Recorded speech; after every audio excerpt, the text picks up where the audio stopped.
तो 2047 के विकसित भारत की नींव रखने वाला चुनाव, आप कह सकते हैं कि भारत को तीसरी सबसे बड़ी अर्थव्यवस्था की गारंटी वाला चुनाव, तीसरी सबसे बड़ी आर्थिक महाशक्ति बनाने वाला चुनाव, आप कह सकते हैं कि 140 करोड़ भारतीयों के सपनों और संकल्पों को साकार करने वाला चुनाव। और शायद जो प्रधानमंत्री ने खुद कहा कि यह चुनाव एक सांसद या सरकार चुनने के लिए नहीं है, ये आने वाले भारत के 1000 साल की नींव रखने वाला चुनाव है। तो इस सबसे बड़े चुनाव पर देश का सबसे बड़ा नेटवर्क 80, मैं आपके साथ अमन चोपड़ा, और इस देश के सबसे बड़े चुनाव पर बात करने के लिए इस खास शो में हम अभिनंदन और स्वागत करना चाहेंगे देश के प्रधानमंत्री नरेंद्र मोदी जी का। और इस नमस्कार भैया, आपके दर्शकों को मिलने का अवसर मिला मुझे आज। बहुत बहुत धन्यवाद सर। मेरे साथ मेरे सहयोगी अमिताभ सिन्हा, अमन शर्मा और पायल मेहता मेरे साथ रहेंगी। बहुत बहुत धन्यवाद सर, आपने समय निकाला। सवाल बहुत है, लेकिन पहला सवाल दरअसल ये कि 2014 में 300 की बात की गई थी, 300 पार या 300 की, 300 आई। 19 में 350 की बात की गई, 350। अब 400 पार की बात की गई है, दावा है 400।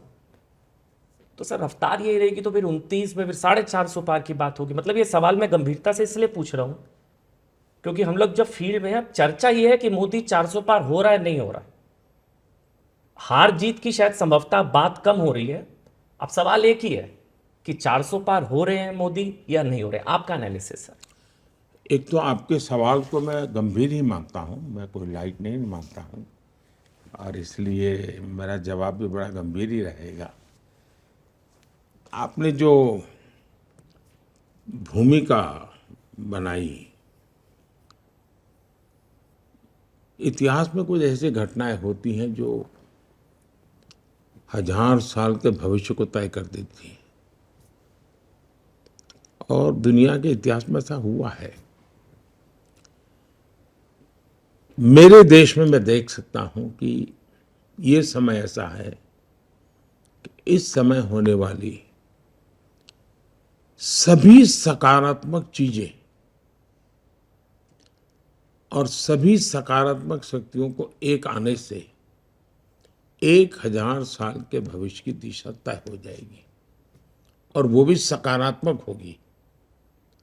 ये मैं बड़े विश्वास के साथ कह रहा हूं। और इस अर्थ में ये चुनाव कई प्रकार से महत्वपूर्ण है। अब ज्यादातर देश का निर्णय आजादी के बाद पैदा हुए लोग वो ही कर रहे हैं, इसलिए नए सिरे से सोचते हैं। 21वीं सदी का जो जीवन है, अथवा 21वीं सदी में जिसने जन्म लिया है जी। वो अब निर्णायक एज ग्रुप में पहुंच गया है। तो एक बहुत बड़ा फैक्टर मैं इसको देख रहा हूं, और उसने बुराइयां देखी नहीं है, लेकिन उसके भीतर एक तड़प है कि दुनिया बदल रही है, हम क्यों नहीं बदलते, क्योंकि वो दुनिया को जानता है। इस देश में आज सबसे बड़ी पॉजिटिव मैं चीज देख रहा हूं वो ये है कि सामान्य मानवी, इसका दूसरा शब्द ही एस्पिरेशन है। हर इंडियन मतलब एस्पिरेशन। ये किसी भी देश की गति का बहुत बड़ा फोर्स होता है, चालक बल होता है, जो मैं देख रहा हूं। और वो सारे निर्णय अपने एस्पिरेशंस को ध्यान में रख के करता है। ये चुनाव वो ये सोचता है कि मेरे एस्पिरेशंस के अनुकूल मुझे क्या मिले क्या नहीं मिले, और मेरा देश ऐसा होगा तो मैं इसे निकालूंगा, इस बात पर केंद्रित हुआ है। दूसरा, इस देश के महिला वर्ग, उन्हें लगा है कि हम एक समाज का एक हिस्सा है, इतना ही नहीं है, हम समाज में बहुत कंट्रीब्यूट कर सकते हैं, हम किसी से कम नहीं है, हम कुछ कर सकते हैं, उनके भीतर भी कुछ करना, जो करते हैं उससे अतिरिक्त करना, जो परंपरागत है उससे बाहर जाके करना, ये जज्बा पैदा हुआ है। तो मेरे 30-35 से कम आयु वालों का एस्पिरेशन जी। और देश की 50% मातृशक्ति का ये जज्बा, एक ऐसा कॉम्बिनेशन है जो 1000 साल की नींव रखने के लिए प्रतिबद्ध है। और इसलिए मैं कहता हूं, ये चुनाव देश की जनता लड़ रही है, पूरे चुनाव की ओनरशिप देश की जनता की है। कौन नेता क्या बोलता है, क्यों बोलता है, इसका कोई महत्व मैं नहीं देख रहा हूं जी, क्योंकि जनता मन बना चुकी है। अब छोटे छोटे बच्चों के मैं इंटरव्यू टीवी पे, सोशल मीडिया में देखता हूँ, वो कहते हैं ये होने वाला है, ये होने वाला है। इसका मतलब ये सब कुछ ड्रिवन बाय सोसाइटी है, समाज के द्वारा। और इसलिए मुझे विश्वास है कि इस बार मजबूत सरकार, स्थिर सरकार, 400 पार वाली सरकार, निर्णायक सरकार, भविष्य की तरफ जाने वाली सरकार, ये मैं देख रहा हूं। मोदी जी, मैं जब आप बात करते हैं 400 पार का और कि बीजेपी 370 के पार जाएगी, एनडीए 400 के पार जाएगा, तो इसमें थोड़ा मैं अगर स्पेसिफिक्स में आपको लेके जाऊं, कई स्टेट्स ऐसे हैं, यूपी हो, बिहार हो, राजस्थान हो, छत्तीसगढ़ हो, मध्य प्रदेश हो, इसमें बीजेपी एक तरह से सैचुरेट पिछले इलेक्शन में कर गई, तकरीबन पूरा स्वीप हुआ। तो ये जो गेन्स हैं, जो 303 से 370 की जो जर्नी आप कह रहे हैं कि होगी, ये गेन्स आप किन स्टेट से देख रहे हैं? क्या ये दक्षिण भारत से आएगा, क्या ये बंगाल से आएगा, उड़ीसा से आएगा, आंध्रा तेलंगाना से आएगा? आपका थोड़ा अगर माइक्रो असेसमेंट हमें मिल पाए कि कैसे बढ़ेगा। देखिए, मैं गुजरात से आता हूँ, तो गुजरात में हम कई समय से लोग टू थर्ड मेजोरिटी से लेते थे, तो सोचने वालों का भी एक यानी स्टेगनेंसी जैसा हो गया था, उससे अधिक सोच ही नहीं पाते थे। अब मेरे से जब बात करते थे, क्या मोदी जी अब 2/3 मेजोरिटी, 3 दशक हो गए, मैंने कहा क्या बात करते हो जी, मुझे बहुत प्यार। और जब 156 हम जीत के आए उनके लिए अचरज था। अब ये 156 कहाँ से निकलेगी, तो कागज लेके बैठोगे तो नहीं दिखावा बैठेगा। अगर आपको लगता है कि इतना सारा सैचुरेशन होगा, क्या होगा, मैं देखूंगा कि राजस्थान में मेरे अगर 25,000 बूथ है, पिछली बार मैं अगर 5,000 बूथ में पीछे था, तो इस बार मैं 5,000 में हूँ या 3,000 में हूँ या 2,000 में, मेरा हिसाब किताब अलग है जी। तो इसलिए मेरे लिए कोई चीज़ अंतिम नहीं है, मैं लगातार उसमें भी नया, फिर मैं ये देखता हूँ, मान लीजिए मुझे एक बूथ में विजय मिला, तो मैं पूछता हूँ अच्छा वोटिंग क्यों ज़्यादा नहीं हुआ, वोटिंग ज़्यादा हुआ तो वोट क्यों ज़्यादा नहीं मिला। मैं इतनी बारीकी से प्लान करता हूँ, और मैं मानता हूँ कि चुनाव है ये एक बड़ा विज्ञान है, ये सिर्फ आंकड़ों का खेल नहीं है जी। और कैंपेन है वो केमिस्ट्री है, आपकी केमिस्ट्री कैसी बनती है इस पर है। और इसलिए मेरे लिए अगर नंबर में आपको लगता है कि इस राज्य में तो कुछ नहीं, तो लेकिन उसके सिवाय भी मुझे वहाँ बहुत कुछ लाना है। तो एक बात, जहाँ तक राज्यों का सवाल है, इस देश में कई राज्य ऐसे हैं कि जहाँ अभी भी हमारे पास स्कोप है। अब जैसे अंडमान निकोबार, पिछली बार हम नहीं थे, इस बार हम आएंगे। यानी ऐसी एक एक गिनते जाओगे तो आपको अच्छा, हाँ यार मोदी ने बराबर हिसाब कर लगा के रखा है। तो मेरा पक्का मत है कि हम बहुत सी जगह पे हम काफी कुछ करेंगे इस बार। क्योंकि दक्षिण भारत आपका एक बड़ा फोकस भी रहा है सिलेक्शन। ऐसा है कि मेरा फोकस पूरा हिंदुस्तान है, मैं टुकड़ों में नहीं सोचता, और चुनाव के लिए मैं काम नहीं करता हूँ। हम जीत करके इसलिए नहीं आए हैं कि अगली सरकार कैसे बनेगी, हम जीत करके इसलिए आए हैं कि आने वाले 5 साल में देश कैसा बनेगा। और इसलिए मेरी पूरी तपस्या या मेरा फोकस देश बने इसके लिए है। और जब देश बनाना है तो हिंदुस्तान का हर हिस्सा उसमें उतना ही, जैसे G20 मैंने किया, तो मैंने ये नहीं कहा कि बीजेपी के राज्यों में G20 होगा, हिंदुस्तान के हर कोई, अंडमान निकोबार में भी G20 होगा, यस, और लक्षद्वीप में भी G20 होगा। मैं पूरे देश को लेकर के चलता हूँ। सर, इसी से जुड़ा हुआ एक सवाल है कि आप जब भी आप सत्ता में रहे हो, चाहे वो सीएम रहे हो, आप पीएम रहे, कभी उड़ती है बात कि ना खाऊंगा ना खाने दूंगा, एक नारा उठता है, भले ही आप ना देते हो, ना सोऊंगा ना सोने दूंगा। अब बात हो रही है एपेटाइजर 10 साल था, अब मेन कोर्स आना बाकी है। तो अब ये मेन कोर्स क्या है आने वाले थर्ड टर्म के लिए? इसको देश की जनता भी जानना चाहती है हम लोग। नहीं, उसके बहुत सारे पहलू हैं। देश को आगे ले जाने का बहुत सारे पहलू हैं। अगर मैं कहूँ कि भविष्य में देश हमारा कैसे आगे बढ़ेगा, अब ये पूरी तरह हम टेक्नोलॉजी ड्रिवन एरा में है,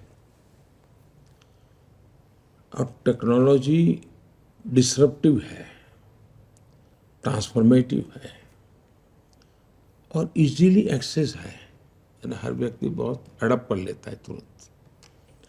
ऐसी स्थिति में अगर आप बड़ी सहजता से चले तो मैं समझता हूँ कि बहुत बड़ा स्कोप है। जहाँ तक मैं खाता नहीं, खाने देता नहीं, उसको आज की जो मेरी वो देशी भाषा है, आप लोग जो इस दुनिया से हैं वहाँ कहते हैं करप्शन के प्रति जीरो टॉलरेंस, तो वो मेरा रहेगा ही। लेकिन एक चीज़ अब मैं और उसमें कोशिश कर रहा हूँ कि हमारे इस प्रकार से काम करने वाली इंस्टीट्यूशंस हैं, उसमें की समाज में एक प्रतिष्ठा बढ़नी चाहिए। दुर्भाग्य से हम हमारे देश में जो मुझे अनुकूल नहीं वो सब निकम्मा, ये जो सोच है ये टोटली अनडेमोक्रेटिक सोच है, और उसी में से कुछ पत्रकारों को ब्लैकलिस्ट कर दिया जाए, वो उसी सोच का परिणाम है कि रिजेक्टेड। क्यों? क्योंकि तुम मेरे अनुकूल नहीं हो। बॉयकॉट। वो अनडेमोक्रेटिक है, लोकतंत्र की हत्या है वो। और इसलिए हमारी इंस्टीट्यूशंस के साथ भी वही हो रहा है। जैसे एक पत्रकार के साथ हो रहा है, तो मेरे अनुकूल नहीं तो निकम्मे। तो इंस्टीट्यूशन, तो मेरे घर पे रेड मत करो, मैं तो चोरी करता रहूंगा, तो इंस्टीट्यूशन निकम्मी। ये जो लॉजिक चला है, मैं उसका उपाय क्या? उसका उपाय यही है कि हमने ऐसी शख्सियत और ऐसे शक्तियां, उसकी प्रतिष्ठा बढ़ा लीजिए, इनकी सामाजिक प्रतिष्ठा इतनी बढ़ाओ कि फिर कोई उसको हाथ नहीं लगा पाएगा। और मैं पक्का मानता हूं कि आने वाले दिनों में जब देश समझेगा कि भाई ये 2200 करोड़ रुपयों के ढेर टीवी के सामने दिख रहे हैं पहाड़ नोटों के, तो लोग देखें यार कोई तो सिस्टम होगी जिसने पकड़ा होगा, तो पता चलता है अच्छा वो इंस्टीट्यूशन है, वो संस्था है, वो संस्था है। तो उसके जैसे सेना के प्रति आज एक सम्मान का भाव है, वैसा ही सम्मान का भाव जो देश के लिए काम करने वाले इंस्टीट्यूशंस हैं उनके पास होना चाहिए। तो वो भी मेरा एक मिशन है। जब प्रतिष्ठा बढ़ती है तो उनकी अपनी बुराइयां होती है, वो भी कम होती है। उनके भीतर कभी कभी बुराइयां जो आती हैं, आप मान सम्मान और तो उसको लगता है जीवन में बहुत मिल गया है जी, वो बुराइयों से बचता है। तो वो भी एक मनोवैज्ञानिक रूप से एक तरीका होता है। तीसरी बात है कि लोगों को तो ये लगेगा ठीक है सरकार ने पैसे ले लिए, हमारा क्या। तो मेरी कोशिश ये है कि न खाऊंगा न खाने दूंगा, वो आगे है, जिसने खाया है वो निकालूंगा और जिसका खाया उसको खिलाऊंगा। और इसलिए जैसे केरला में जो कोऑपरेटिव बैंक का नेटवर्क है वो लेफ्टिस्टों का है, ये वाम वहाँ जो पार्टी है उसका है। इन्होंने क्या किया, ये लेफ्टिस्टों के लिए बाहर छवि ऐसी है कि दूध के धुले हुए हैं। उन्होंने कोऑपरेटिव बैंक में एक बहुत बड़ा स्कैम किया हुआ है।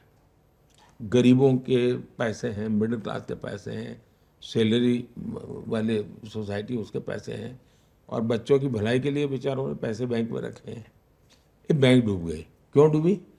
तो ये उसके संचालक जो कम्युनिस्ट लीडर हैं, उन्होंने खजाने का अपने पर्सनल व्यापार के लिए उपयोग किया और उसमें घाटा आया तो ये बैंक डूब गई, या उसमें से चोरी की तो बैंक साइफन कर गए पैसे। अब हमने उनकी प्रॉपर्टी को सीज किया है। अब मेरी इरादा ये है कि मैं इनकी पर्सनल प्रॉपर्टी को ऑक्शन करूंगा। जो पैसा आएगा, ये जो बैंक में जिसने पैसा जमा किया है, उसका नाम है, उसको मैं वापस करूंगा। अब जैसा लालू जी ने, इससे प्रूवन केस है कि जमीन के बदले में नौकरी दी, रिकॉर्ड पे है, उसमें कोई बड़ा वो प्रॉब्लम नहीं है। अब पता है कि इसकी जमीन, ये नौकरी मिली और उसके बदले में जमीन लिखवा ली, तो मैं चाहूंगा कि जिसकी जमीन है उसको जमीन वापस मिले। बंगाल के अंदर करीब 3,000 करोड़ रुपया की संपत्ति हमारे जब्त की हुई है। अब ये जो वहाँ रेट कार्ड है हर नौकरी के लिए, कि टीचर बनना है तो ये, पीएन बनना है तो हाँ, आंगनबाड़ी वर्कर, पैसा रेट कार्ड है, कट मनी, और नीचे से ऊपर तक ये पैसे ऐसे बांटे जाएंगे, ये व्यवस्था है। अब ये पैसे पकड़े गए हैं, नोटों के ढेर पकड़े हैं।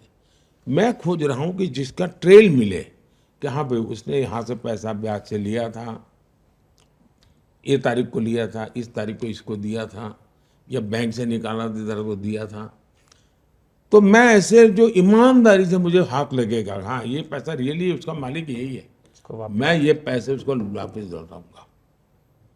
इसलिए अब मेरा न खाता हूँ न खाने देता हूँ, अब आगे में है कि जिसने खाया है उसको निकालूंगा और जिसका गया है उसको खिलाऊंगा।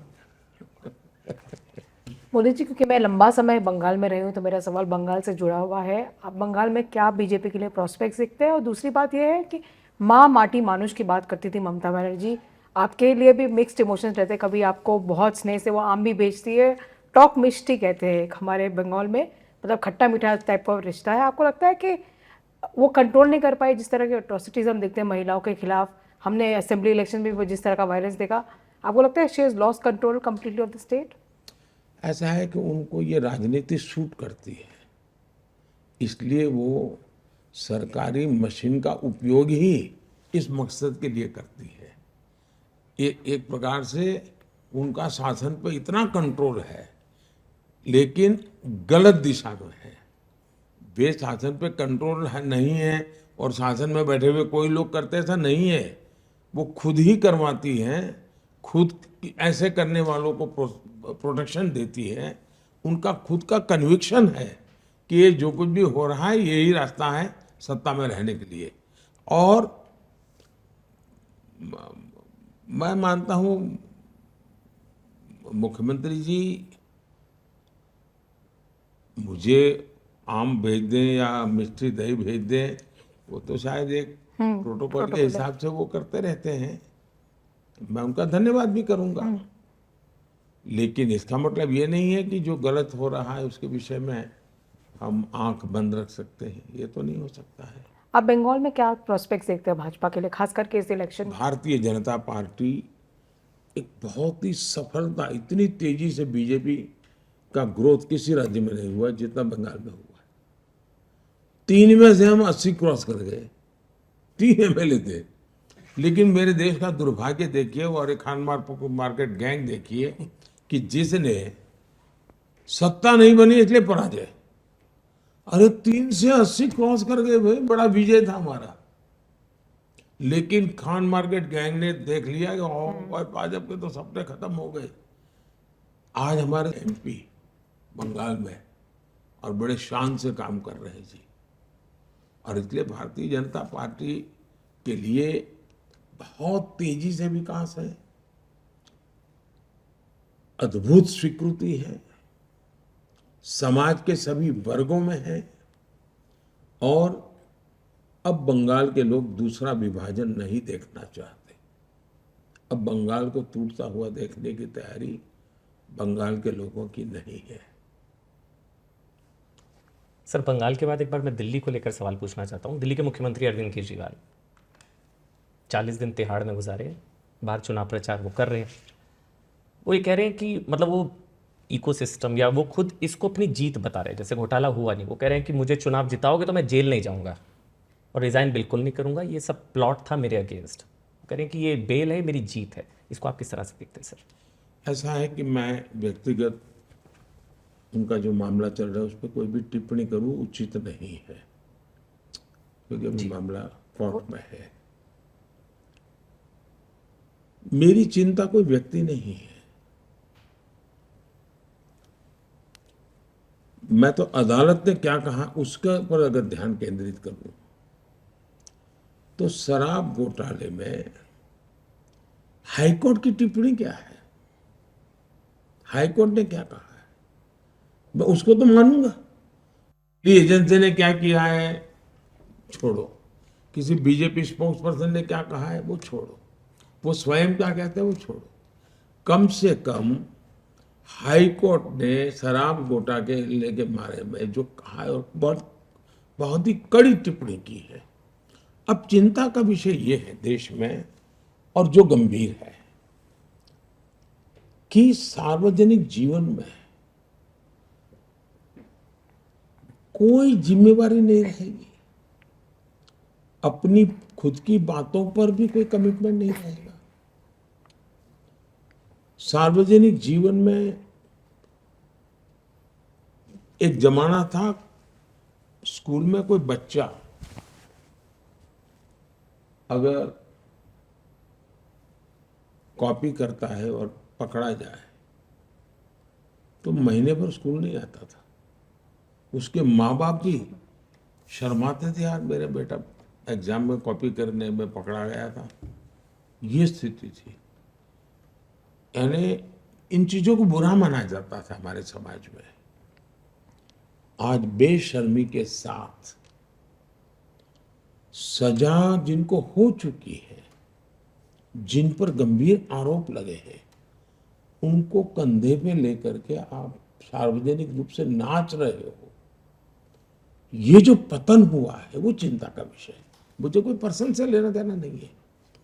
अगर ये हुआ तो भ्रष्टाचार की होता क्या, पहले जमाने में डाकू होते थे, महिमा मंडन होता था उनका, वो डकैती करते थे, महिमा मंडन होता था समाज में। अखबारों में भी मैं जो बारा पहले के जमाने में दो पेज स्टोरी, कवर स्टोरी मिलती थी उनको कि ऐसा ऐसा उसका तो जीवन ऐसा, वो तो ऐसा कर सकता है, और वो बड़े बन जाते थे। दुर्भाग्य से अब राजनेताओं को ये बेनिफिट मिलने लगा है कि इतना भ्रष्ट लोगों का। मैं तो हैरान हूं कि कोई अखबार वाला किसी भ्रष्ट व्यक्ति का इंटरव्यू लेने जाए। एक चार्ल्स शोभराज मैंने अपना देखा था कि लोग इसका इंटरव्यू करने जाते थे, और आज मैं देख रहा हूं, वरना कोई भाई अब इनके विषय में एक बार क्लियर हो जाए तब तक रहने दो। ये पतन है समाज जीवन का, मेरी चिंता वो है। मोदी जी, कोई भी लीडर हैं जो प्रधानमंत्री 2 बार रह लें, थोड़ी बहुत एंटी इनकम्बेंसी आ जाती है। इस देश में 3 बार सिर्फ नेहरू जी चुनाव जीत पाए, बट आपके खिलाफ ग्राउंड पे जब हम जाएं तो लोग भी कहते हैं, बीजेपी के लोग भी कहते हैं कि एक प्रो इनकम्बेंसी है। तो 272 जब पार हुआ 2014 में, तो लोगों ने कहा मोदी जी की आंधी है देश में। अगर अब 370 पार हो रहा है तो ये क्या है? आपको लगता है आपकी लोकप्रियता भी चरम पर है, और ये प्यार क्यों है लोगों का? मैं कोई लोकप्रियता के लिए काम नहीं करता हूँ, और नहीं मेरे पास मेरी लोकप्रियता नापने का कोई मानदंड है, मेरे पास नहीं है। लेकिन मैं काम क्या करता हूँ उसका एनालिसिस होना चाहिए। मेरे काम में और औरों के काम में फर्क क्या है? आमतौर पर जो सरकारें चलती थी वो विज्ञान भवन में फंक्शन करो, फीता काटो, दिया जलाओ, अखबार में एडवर्टाइजमेंट दो, मीडिया को लीक करो, स्टोरी बनवाओ, और उनको लगता है देश चलता है। और ज्यादातर सरकारें उसी मिजाज में रही। कांग्रेस का पतन बहुत कम समय में हुआ था जी। देश आजाद होने के बाद चौथा चुनाव आते आते कांग्रेस ध्वस्त हो चुकी थी। संयुक्त विधायक दल बना, लेकिन कांग्रेस ने इस देश में किसी पार्टी को खड़े ही नहीं होने दिया। उन्होंने खुद ने देश के लिए करने के बजाय विरोधी दलों को खत्म करने में ही अपनी शक्ति लगाई, इसलिए ऑल्टरनेट खड़ा नहीं हुआ। अदरवाइज 67 के चुनाव में ही देश उनको रिजेक्ट कर चुका था। हिंदुस्तान में आप देखिए, सरकारों के अलग अलग मॉडल अब देश के सामने आ चुके हैं, और मैं तो मानता हूँ ये केस स्टडी का विषय है। कोई यूनिवर्सिटी करे, कोई मीडिया करे, कोई मीडिया पर्सन किताब लिख सकता है। देश ने एक कांग्रेस का मॉडल देखा है, देश ने लेफ्ट का मॉडल देखा है, देश ने पारिवारिक पार्टियों का भी मॉडल देखा है, जो of the family, by the family, for the family political पार्टियां चलती है, उनका मॉडल भी देखा है। देश ने मिलीजुली सरकारों का मॉडल भी देखा है, और बीजेपी सरकार का भी मॉडल देखा है। उसका एनालिसिस करना चाहिए, किसका क्या परफॉर्मेंस रहा, किसकी क्या प्रायोरिटी रही, किसने किसके लिए काम किया। एक 100-200 पैरामीटर तो आप देखेंगे, द बेस्ट परफॉर्मेंस वाला मॉडल बीजेपी का मिलेगा आपको। और जब परफॉर्म करते हैं तो सामान्य मानव का विश्वास बढ़ता है। फिर एंटी इनकम्बेंसी किस बात की होती है कि एक ऐसी सरकार, मेरा ये नहीं हुआ। हर एक का होता नहीं है, प्रो इनकम्बेंसी में कोई हर एक का हो गया ऐसा नहीं होता है। लेकिन आज पब्लिक मीटिंग में जाके मैं कहता हूँ भाई आप लोग चुनाव में जो करते हो करते रहना, लेकिन मेरा एक काम करना। और कहता हूँ मैं कि कहीं आप जाए, झुग्गी झोपड़ी में कोई रहता है ऐसा मिले, या कोई कच्चे घर में रहता है, उसका नाम पता लिख करके मुझे भेज देना, क्योंकि हम जो मकान बना रहे हैं 4 करोड़ दिए हैं, लेकिन अभी भी कुछ लोग छूट गए हैं, और मैं नहीं चाहता हूँ कोई छूट जाए। तो मैं 4 जून के बाद मेरी नई टर्म में मैं उनको मकान देना चाहता हूँ, 3 करोड़ मकान बनाना चाहता हूँ। आप अगर कोई नज़र में आ जाए तब उसका विश्वास पैदा होता है कि आदमी वोट भी मांग रहा है, लेकिन साथ में काम भी कह रहा है, यार मुझे तो, मेरा तो जान है उन 3 करोड़ घर बना के दे रहा है। विश्वास पैदा होता है। अब डिलीवरी जब करते हैं, और मेरी सरकार की सबसे बड़ी ताकत है जो हिंदुस्तान की सभी सरकारें कभी मुझे कॉम्पीट नहीं कर पाई, कोई पॉलिटिकल पार्टी गुजरात में भी कॉम्पीट नहीं कर पाई, वो है लास्ट माइल डिलीवरी। मैं योजनाएं जिसके लिए बनाता हूँ उसके लिए, और मेरा इसके लिए काम करने का मेरा तरीका है। मैं एक उदाहरण देता हूँ। मैं जब गुजरात में था तो मैंने अलग अलग स्तर के एक 20-22 अफसरों को बुलाया। कुछ सीनियर मोस्ट थे, कुछ एकदम जूनियर थे, कुछ मिडिल लेवल को 20-22 को बुलाया। तो उनको पता नहीं था मैंने क्यों बुलाया, बिठाया सबको।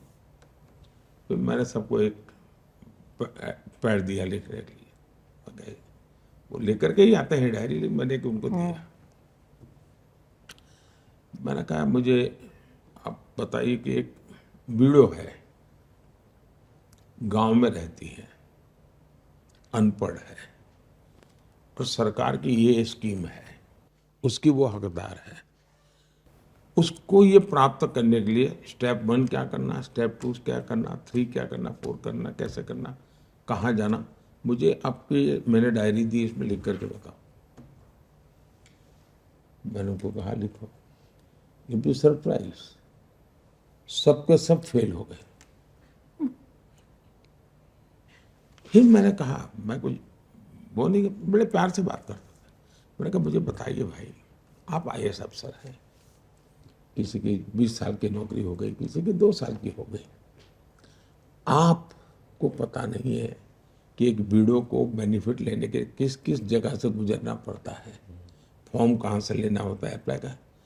मैंने कहा बताइए, हमने ऐसी व्यवस्था बनाई है, उस वीडियो को क्या फायदा होगा। तो उनको लगता है यार कुछ तो कमी है, और फिर वो करेक्ट करते थे।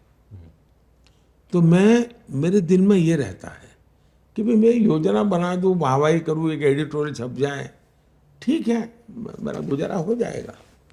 लेकिन आम आदमी, मेरी पूरी कार्यशैली ये लास्ट में डिलीवरी की है, परफॉर्मेंस की है, और उसका परिणाम होता है। तो जैसे स्वच्छता अभियान, स्वच्छता अभियान में तो सरकार ने क्या करना था, लेकिन मैं झाड़ू लेकर के घूमता था। छोटा सा बच्चा भी अपने दादा को कहता है कि दादा मोदी जी ने ना कहा है। चीज को छोटी मत मानिए जी। आज के युग की बहुत बड़ी घटना है। इसी के लिए आप लोगों का शब्द है प्रो इनकम्बेंसी, और इसके लिए तपस्या करनी पड़ती है, खपना पड़ता है, और निस्वार्थ भाव से कोई कुछ भी कहे सो हमने अच्छा करना है तो करते रहना चाहिए। वो देश देखता है जी, जनता जनार्दन ईश्वर का रूप है, उसको सब समझ होती है। तो मुझे आज तक मेरे जीवन में यही बेनिफिट मिला है। सर इसमें थोड़ा सा मेरा रीजनल एस्पिरेशन जाग रहा है। मैं बिहारी हूँ और सर आपने जितना बिहार की जनता को आप पर भरोसा है, बिहार में जब बाढ़ आई थी आपने नाव भेजे थे, रसद भेजी, बम फट रहे थे, आप गांधी मैदान में वहाँ पर खड़े थे, हम लोग वहाँ पर मौजूद थे सर। आपके रोड शो में मैंने पिछले हफ्ते देखा पटना में, ऐसी अद्भुत भीड़, मैंने तो मुझे लगता है जेपी मरे थे 77 में, मैं छोटा था, गांधी मैदान में उतना नहीं भरा था जितनी भीड़ उस दिन आ गई थी। तो एक भरोसा है जनता को वहाँ पर, लेकिन बिहार लगातार पिछड़ा जा रहा है। हम जैसे बिहारियों की सबसे बड़ी चिंता है कि वापस जाने की सोच भी नहीं पाते, अपने घर जाने का, गांव जाने का। क्या है आपके पिटारे में, क्या आश्वासन है बिहार की जनता के लिए? मोदी भरोसा क्या है वहाँ के? मैं बताता हूँ जी। देखिए, अब बिहार छोड़ दीजिए, मेरा 2013 का भाषण है, 2013 का। तब मैं प्रधानमंत्री कैंडिडेट भी नहीं था, मैं मेरी पार्टी के इलेक्शन कैंपेन का चीफ था, और दिल्ली में ही मेरा एक भाषण था। उसमें मैंने कहा था कि हिंदुस्तान के उज्जवल भविष्य के लिए हमें भारत के पूर्वी भारत को डेवलप करना होगा, और पहला टारगेट होना चाहिए कि उसको पश्चिम की बराबरी में लाना। पश्चिम मतलब गोवा, गुजरात, महाराष्ट्र, पंजाब, हरियाणा, कर्नाटक, पूरा। और अब देखिए, हिंदुस्तान को दो हिस्से दिखेंगे आपको। राइट साइड का जो हमारा पूर्वी भारत है वो समृद्ध भारत है, सारी हमारी खनिज संपदाएं हैं, नेचुरल प्रॉपर्टी सारी वही है। पानी तो वहाँ, ह्यूमन रिसोर्स तो वहाँ, कोयला तो वहाँ, आयरन ओर तो वहाँ, सब कुछ वहाँ है। वहाँ गरीबी है, और यहाँ पर अब जैसे गुजरात, उसके पास नमक के सिवा कुछ नहीं है। वहाँ एक भी डायमंड नहीं है, लेकिन दुनिया में 10 में से 8 डायमंड किसी न किसी गुजराती का हाथ लगा हुआ है। तो ये ऐसी स्थिति क्यों? तो मेरा 13 का भाषण है कि हमने पूर्वी भारत को डेवलप करना चाहिए। और आपने देखा होगा जो हमने बिहार में इंफ्रास्ट्रक्चर का काम किया है, आपने देखा ब्रिज के काम लंबे अरसे से अटके हुए थे। इंडस्ट्री के लिए लॉ एंड ऑर्डर की सिचुएशन जो है उसकी चिंता करना, यानी ऐसे हर विषय पर बल देना। हमने गैस पाइपलाइन का काम किया है, ये गेम चेंजर बनेगा। इंडस्ट्री को बहुत बड़ा सस्ता फ्यूल मिलेगा, वो जाएंगे। वहाँ के एग्रीकल्चर को भी हम मोड़ सकते हैं, उस दिशा में हम बढ़ देंगे। आज देखिए जी, बिहार का युवा सबसे ज़्यादा टैलेंटेड मिलेगा आपको। किसी भी फील्ड में जाइए, आपको ऐसे हाथ लगाओ तो 2 बिहारी बच्चे मिल जाएंगे। और वो ऐसे ही घर से निकले हुए लोग नहीं है, सामर्थ्यवान लोग हैं। मेरे राज्य में अगर मैं गुजरात का देखूं, IAS IPS कैडर में किसी एक राज्य के सबसे ज़्यादा कहाँ थे? तो बिहार के थे। इसका मतलब परमात्मा ने उनको बहुत सामर्थ्य दिया है, और किसी जमाने में तो विश्व का नेतृत्व तो उस भूमि में से हुआ है, तो उसमें तो कोई कमी नहीं। हम इसलिए मैं झारखंड हो, पूर्वी यानी उत्तर प्रदेश हो, बिहार हो, असम हो, बंगाल हो, इस पर हमारा पूरा बल है। इंफ्रास्ट्रक्चर को बल दो, वहाँ जो नेचुरल रिसोर्सेज हैं उसका वैल्यू एडिशन करो, स्किल डेवलपमेंट करो, ये सारे रास्ते, और जो मैं ऑलरेडी कर रहा हूँ, इसके कारण बहुत ही फायदा होगा। मेरा एक सवाल थोड़ा सा हटके है। प्रधानमंत्री जी, आप इतनी मेहनत करते हैं, इतना काम करते हैं, पर बहुत मेटिकुलस होता है आपका काम। हमने कई बार जो स्टोरीज के वहाँ पे लोग जानना चाहते हैं कि आप इस तरह से किस तरह से काम करते हैं। जैसे आपने कभी आपने कोई रेस्क्यू ऑपरेशन चलाया तो उसका नाम ऑपरेशन गंगा रखा या देवी शक्ति रखा, क्या सोचते हैं आप? नाम, एवरीथिंग, नेम इज ऑल्सो बहुत पर्टिकुलर होता है आपके। इसमें मेरे 2 अनुभव है जी। मैं जब गुजरात में था तो NCC के एक चीफ आए, वो तो रिटायर्ड अफसर होते हैं, वो मुझे मिलने आए। तो सारा फॉर्मल जो उनका ऑफिशियल था पूरा, बोले फिर साहब अगर आप समय दे तो मुझे पर्सनल बात करनी है। मेरी ड्यूटी के सिवा है। नहीं, मैं कहा जरूर आप आए, बात कीजिए। बोले मेरी पत्नी का एक आपको मैसेज है। मैंने कहा क्या? बोले मेरी पत्नी पूछती है कि मोदी जी सारी योजनाओं के नाम संस्कृत में क्यों रखते हैं? कोई सरल नाम रखे। ये तो मुझे सवाल पूछा था। हमारे देश में क्या हुआ है जी, हर चीज का एक उसको सुनते ही ध्यान में आना चाहिए, इसके लिए है। उसके साथ एक आइडेंटिफिकेशन होना चाहिए। अगर आपके घर में बच्चा पैदा हुआ और आपने कोई अलेक्जेंडर नाम रख लिया तो पूरे मोहल्ले वाले कहेंगे अरे क्या रखा है। लेकिन आपने अमन रख लिया, तुमको लगा अरे यार ये तो अपना बच्चा है। हर चीज में एक अपनापन होता है जी। हमारे देश में ऐसा क्या कमी है मुझे बताइए। हम सहज से लोगों को, अब जैसे जनधन, मैंने जनधन योजना बनाई। वैसे मैं इसको उसको मैं कंपटीशन करता हूँ। मैंने स्कीम रख करके लोगों के आइडियाज मांगे थे। जैसे स्वच्छता का जो गांधी के चश्मे हैं वो लोगों ने मुझे भेजे हुए हैं। लेकिन मैं जन सामान्य को जोड़ता हूँ तो उनकी तरफ से मुझे नाम मिलते हैं। अब जनधन योजना एकदम से गरीब को लगता है सामान्य मानवी का धन। अब जैसे मैंने स्वामित्व योजना बनाई है, जो मैं ड्रोन से गांव में उनकी संपत्ति का सर्वे करके उनको सर्टिफिकेट देता हूँ। अब उसकी सबसे बड़ी समस्या यह है कि भाई मेरी जमीन के रिकॉर्ड ही नहीं है। मैं गांव से बाहर जाता हूँ तो कोई कब्जा कर लेता है। हम कोर्ट कचहरी में लड़ते हैं तो मैंने जब दिया स्वामित्व, तो उसको स्वामित्व का समझ उसको बराबर है कि स्वामित्व का मतलब क्या होता है, उसको पूरी समझ है। तो एकदम से उसके साथ एडेड में हमने यूपीआई किया। यूपीआई सुनते किसी को एक था लगता है कि ये यार क्या है, तो ये पूरा नाम है भीम यूपीआई। मैंने भीम रखा है, बाबा साहब आम्बेडकर का नाम भीम है जी। और ये सबसे बड़ी करेंसी है जी। 21वीं सदी की मेरी सबसे बड़ी करेंसी भीम है। तो समाज का एक बहुत बड़ा वर्ग उसके साथ आइडेंटिफाई हो जाता है।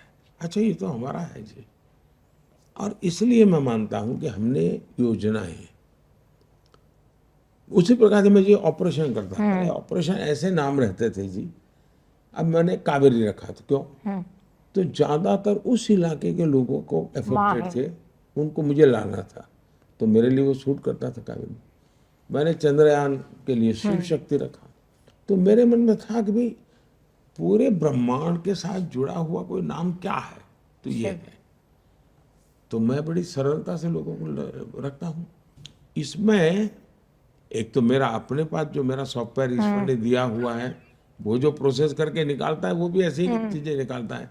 और मैं जो क्राउड सोर्सिंग करता हूँ उसमें से मुझे ज़्यादातर वैसी चीज़ें तुरंत मैं उसको लपक लेता हूँ। एक इसका उदाहरण सर मैं पर्सनल एक्सपीरियंस एक शेयर करता हूँ। ऑपरेशन गंगा नाम रखा था आपने, तो मैं पोलैंड में था। यूक्रेन से जिन लोगों को बचाया गया है, कपल जो था उनकी वाइफ प्रेग्नेंट थी।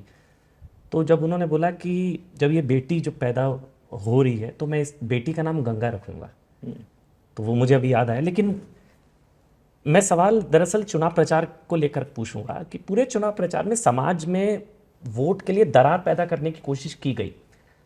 कैसे? मैं अब जैसे राहुल गांधी का एक बयान आया, उन्होंने बोला है कि मैं जब से पैदा हुआ हूँ सिस्टम को मैं समझता हूँ, किसको अटैक करना है, किसको टारगेट करना है, मैं ही सिस्टम हूँ और सिस्टम लोअर कास्ट के खिलाफ अलाइंड है। मुझे जो आपत्ति व्यक्तिगत तौर पर लगी, उन्होंने इस बार जुडिशियल और मिलिट्री को भी नहीं छोड़ा, वो भी लोअर कास्ट के खिलाफ अलाइंड है। ये बयान जब आप सुनते हैं तो आपको कैसा लगता है सर? मैंने जितना इस विषय में सोशल मीडिया में मेरी नजर गई है, ये उन्होंने जो कुछ भी कहा है वो उन्होंने अपने फैमिली का रिपोर्ट कार्ड रखा है, क्योंकि उनका ही परिवार 60 साल तक देश में सरकार चलाई है।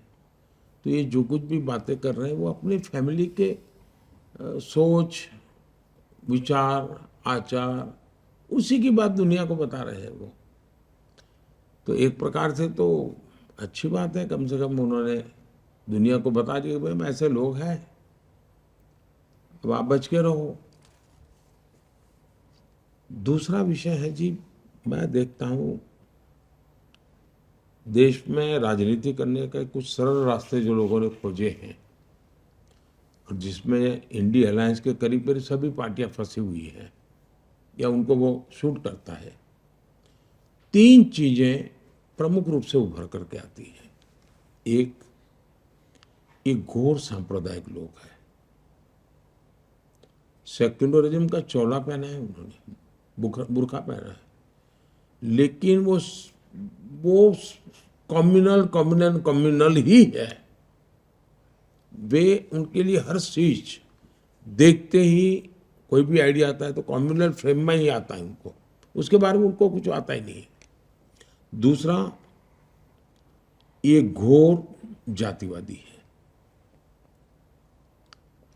तीसरा, वो एक घोर परिवारवादी है।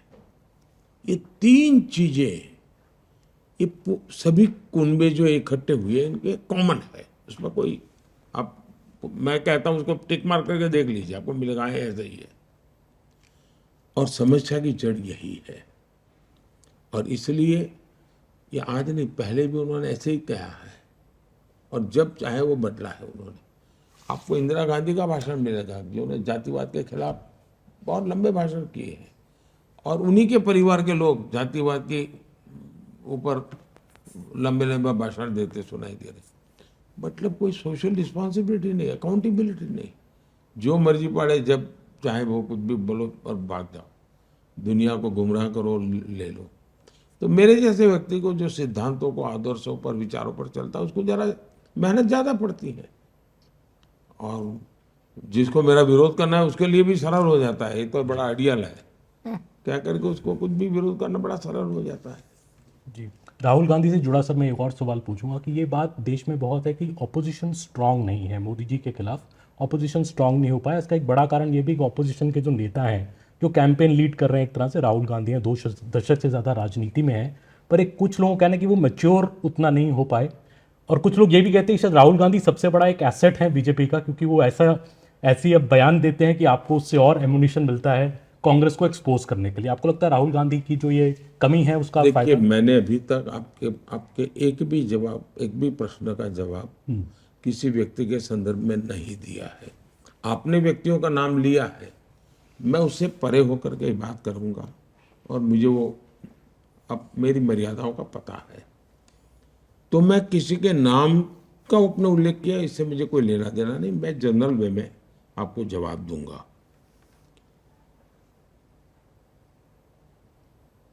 लोकतंत्र के लिए बहुत आवश्यक है कि एक बहुत ही मजबूत विपक्ष हो, बहुत ही सजग विपक्ष हो, और सरकार को तलवार की नोक पर चलने के लिए मजबूर करे, ऐसा विपक्ष होना ही चाहिए। और मुझे इस देश में टैलेंट की कमी नहीं लगती है। इस देश में भरपूर टैलेंट है, उनको अवसर दिया जाए। मुझे लगता था कि 2014 से 2024 एक अच्छा विपक्ष मुझे मिलता। मेरे भी जीवन में कोई कहेगा क्या कमी है, तो अब अच्छे विपक्ष का अभाव ही मैं कमी महसूस करता हूँ, क्योंकि उनसे मुझे कोई पॉजिटिव कंट्रीब्यूशन मिल ही नहीं रहा है। मैं तो सोच रहा था इन लोगों ने 60 साल सरकार चलाई है, तो मुझे सरकार चलाने में सुविधा होगी, मैं जाते आते पूछ लूँगा बेचारे बताइए क्या करना है क्या नहीं। प्रणब मुखर्जी साहब थे तब तक मुझे थोड़ा बेनिफिट होता था, वो अपने अनुभव मुझसे शेयर करते थे, लेकिन बाकी मुझे वो बेनिफिट मिला ही नहीं। तो मुझे खुद को ही, मेरी पार्टी के जो अनुभवी लोग थे उनसे जो मदद मिली, उन्हीं से मुझे अपनी दुनिया खड़ी करनी पड़ी। और मुझे गुजरात का बड़ा मेरा अनुभव था, वो मेरे काम आया।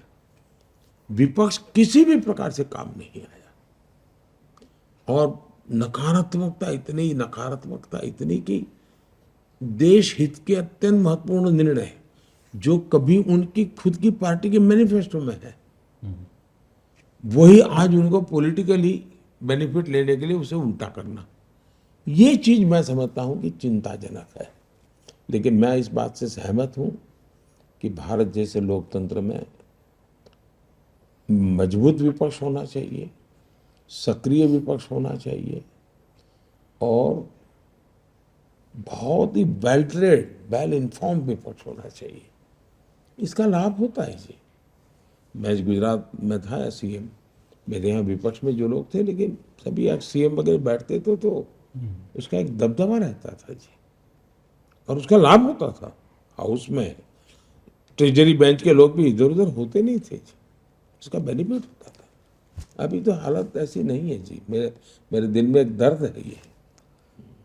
प्रधानमंत्री जी, इसी से जुड़ा हुआ ये एक सवाल है कि आपने, मुझे लगता है कि 150 पौने 200 रैलियां रोड शो कर चुके हैं अभी तक पिछले 2 महीनों में, लेकिन उससे भी ज़्यादा लग रहा है कि बदजुबानी विपक्ष की बढ़ी हुई है, उससे ज़्यादा आपके खिलाफ गालियां पड़ रही हैं। इस बार पहली बार ऐसा देखा गया है, माता पिता तक लोग सवाल मतलब बदजुबानी कर चुके हैं, गालियां दे रहे हैं। और पहली बार हम लोगों ने देखा है कि ऐसा चुनाव आया है 2002 का, जब से आप चुनावी राजनीति में आए, कि पहली बार माँ के आशीर्वाद के बिना, क्योंकि हर बार आप वोट करने जाते थे और माँ का आशीर्वाद लेने जाते थे, हम लोगों ने गांधीनगर में हमेशा देखा। तो ये मिस कर रहे थे आप, और दूसरा ये बदजुबानी कैसे लेते हैं आप? मैं दो चीज़ों को अलग करके देखता हूँ। ये कहना कि मुझे अभी भी गालियाँ पड़ रही है वो सही नहीं है। शायद मेरे जन्म से पहले से गालियाँ मेरे लिए तैयार रही, और 2001 में जब मुझे मुख्यमंत्री का काम मिला, तब मुझे शायद कोई ऐसा विषय नहीं जिसमें मुझे गाली ना पड़ी हो और बिना कारण मेरे बाल नोच लिए हो। उसमें सिर्फ पॉलिटिकल लोग नहीं, ये खान मार्केट गैंग पूरी, ये आपके मीडिया में जो महारथी कहे जाते हैं वो भी। आप पुराने अगर अंक निकालेंगे मैगजीन बड़े बड़े नोन, तो उसके फ्रंट पेज पे जो कवर स्टोरी है, तो किसी राक्षस को भी अच्छे से पेंट किया हो, उससे भी भद्दी तस्वीरें मेरी है। लेकिन मैं अपना आपा खोया नहीं, मैंने कभी नहीं खोया, क्योंकि उन्हीं की मजबूरी है कि उनको आज हंसता हुआ चेहरा रखना पड़ रहा है,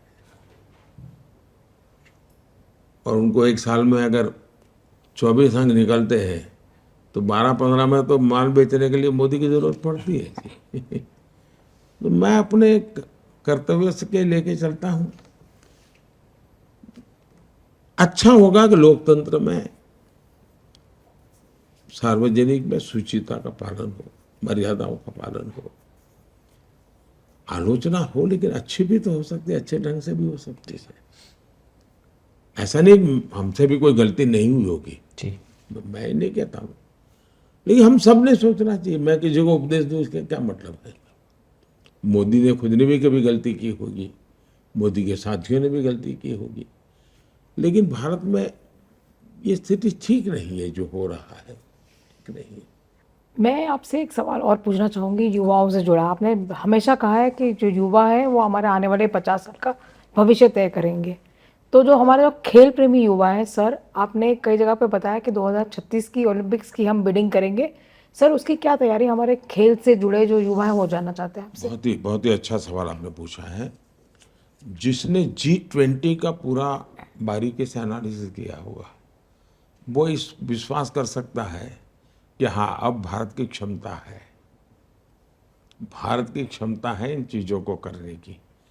कॉमनवेल्थ गेम के कटु अनुभव इतने थे कि लोगों को विश्वास टूट गया था, यार कुछ हो नहीं सकता है। लेकिन G20 के बाद देश का विश्वास नहीं, हम भी कर सकते। G20 का दूसरा फायदा यह हुआ कि देश के 60-70 अलग अलग स्थानों पर G20 उतने ही शान से हुई, तो देश के हर कोने में विश्वास पैदा हुआ है। दिल्ली में करते तो लगता है एक सरकारी कार्यक्रम हुआ है, लेकिन एक प्रकार से पीपल्स ड्रिवन G20 हुई। इससे कारण एक विश्वास बनता है कि ये देश कितने ही बड़ी चीजों को कर सकता है। और आज के युग में मेरा मानना है कि भारत है, जैसे मैं कहता हूँ मेड इन इंडिया,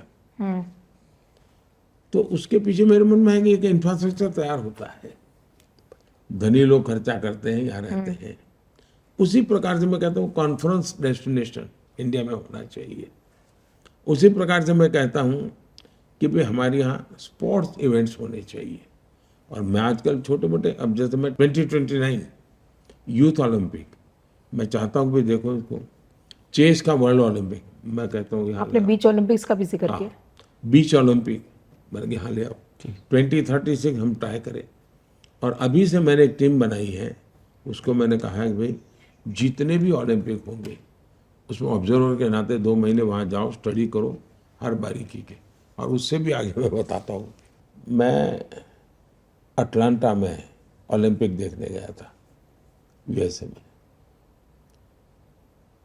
मैं खुद खिलाड़ी नहीं हूँ, लेकिन व्यवस्थाओं को सीखना समझना मेरी रुचि है।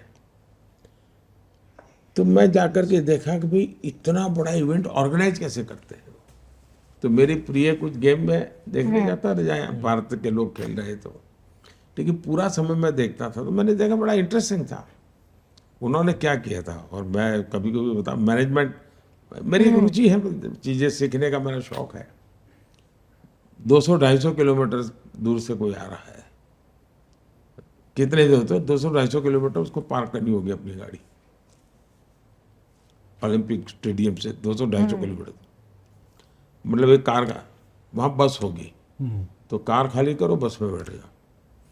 उसको जो गेम में जाना है उसका कलर, उस गाड़ी का कलर सब सेम रहता था। तो उसको पता है कि मुझे अगर हॉकी में जाना है तो मुझे इस कलर वाली बस में बैठना है, तो अपनी गाड़ी छोड़ के उस बस में बैठता है। फिर वो बस एक मेट्रो स्टेशन पर जाती थी, तो बस के लोग सब मेट्रो में उस कलर वाले डिब्बे में बैठ जाते थे। अच्छा, वो कलर वाली जब मेट्रो आती तो बैठते थे, वो सीधी स्टेडियम के पास जाती थी। मतलब कार 60 कार में से एक बस हो गई, एक बस में से 60-100 बस में से एक मेट्रो हो गई। इन्होंने 1-8 करोड़ लोगों को ट्रांसपोर्टेशन इतनी बढ़िया, ऐसी चीज़ें मैं उस समय स्टडी करता था। तो मैंने मेरी टीम को कहा भाई हर चीज़ स्टडी करो और स्टडी करके लाओ। तो एक प्रकार से तैयारी, ह्यूमन रिसोर्स डेवलप करना, इंफ्रास्ट्रक्चर तैयार करना, उनकी आवश्यकताएं क्या होती है उसको समझना, at the same time Hindustan के खिलाड़ियों को तैयार करना। क्योंकि खेल मेरे यहाँ है, गोल्ड मेडल कोई और ले जाए, ऐसा तो नहीं होता। सर, हम में से किसी ने शायद सोचा भी नहीं था कि इतने मेडल आएंगे ओलंपिक्स में, पैरा ओलंपिक्स में, जिस तरह से आए पिछले। देखिए भारत के यूथ में तो दम था ही था, भारत के यूथ में तो दम था ही था। लेकिन पहले सिलेक्शन में भी संप्रदायवाद, परिवारवाद, जातिवाद, हर चीज में था। वो सिलेक्शन उसके आधार पर होता था, मेरे परिवार का बच्चा है, खेले ना खेले यार जाए तो सही, यही होता था। अब खिलाड़ी है तो जिस खेल में उसकी योग्यता है, सिस्टम उसको सिलेक्ट करती है, वो मेडल लेके आ जाता है। जब ट्रांसपेरेंसी आती है तो परिणाम भी आता है। सर, आखिरी सवाल पंजाब पे मैं पूछना चाहूँगा कि आपने 3 रैली भी पंजाब में पिछले 2 दिन में की, मैं भी पंजाब में था। पंजाब एक स्टेट है जो काफ़ी चैलेंजिंग माना जा रहा है बीजेपी के लिए, वहाँ किसान प्रोटेस्ट भी कई जगह पे हो रहे हैं। आपको क्या लगता है पंजाब की सिचुएशन के, आप फार्मर्स को मना पाएंगे वहाँ पे, जो फार्मर्स कुछ लगता है शायद नाराज़ हैं? पहली बात है कि पंजाब में भारतीय जनता पार्टी के लिए स्वर्णिम काल है, ये स्वर्णिम काल है। वहाँ जो सरकार है वो पूरी तरह विफल गई है, और पंजाब के लोग बड़े स्वाभिमानी हैं।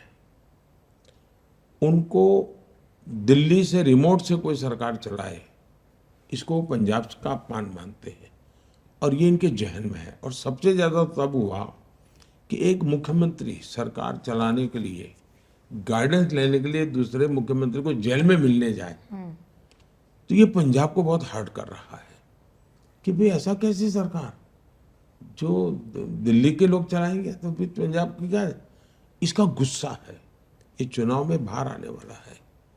और उनको लगता है कि भाई बीजेपी एक ऐसी पार्टी है जिसने सिख समाज के लिए भी इतना काम किया है, करतारपुर कॉरिडोर की बात हो, या यानी एक प्रकार से किसानों की भलाई के काम की बात हो, किसानों की इरिगेशन की चिंता हो, एमएसपी बढ़ाने की बात हो, सिंचाई की व्यवस्थाओं की बात करनी हो। यूरिया दुनिया भर में 3000 रुपया हो गया, हम 300 में दे रहे हैं। तो एक प्रकार से अनगिनत मैंने काम की है, उसका उनके लाभ भी हुआ है। तो भारतीय जनता पार्टी के लिए सबसे ज़्यादा मैं मानता हूँ कि बेनिफिट है। और खास इवन जो मैंने जो मिलेट का किया है ना जी, वो वहाँ के किसानों को छूता है। उनको लगता है यार हमारा मिलेट अब दुनिया में बिकेगा। उसको गर्व हो रहा है जी, उसको आनंद हो रहा है। तो ऐसी बहुत सी चीजें हैं जिसका परिणाम मिलने वाला है। और खासकर पंजाब को लेकर जो करतारपुर का जिक्र आपने रैली में किया, वो भी एक चर्चा का विषय है कि क्या हमने 71 में वो मौका गंवाया, करतारपुर भारत में हो सकता था, वो मौका क्या हमने गंवाया। बहुत बहुत धन्यवाद प्रधानमंत्री जी, नमस्कार आपने भैया। समय निकाला चलिए। और सभी सवालों का जवाब दिया। बहुत बहुत धन्यवाद। धन्यवाद। धन्यवाद। धन्यवाद।